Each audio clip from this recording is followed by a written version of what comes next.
2006-yilda ishlab chiqarilgan Damas 2 topib bergan. Damas Deluxe'dan bu bir bas. Cho'chqasidan ekan. Mana holatlari zo'r. Probega yurgani 1 kurga aylangan. Akamiz aytib berdi, bedarak edi mashinadan. Kraskalari atbatida bor.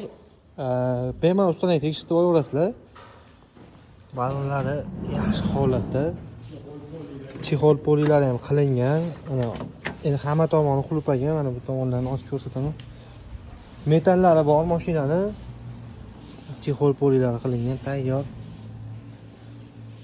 Olasiz, minasiz. Endi ko'pchilik ishga yo yangi kiraga chiqaman desam yaxshi. Motor hadovoylari zo'r, korobka moslarida ovozlari yo'q. Yaxshi holatda ekan. Buni pulini 2,5 ming deyaptilar. Chepchi gaplashib sunnatiga 1-2 simag'ba qilsalang bo'ladi. Pastda nomer qoldiramiz.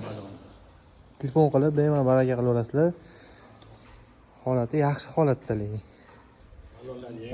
Balonlari ham yangi, tog'am ishlari bo'yicha balonlari ham yangi ko'rinib turibdi. Holati zo'r.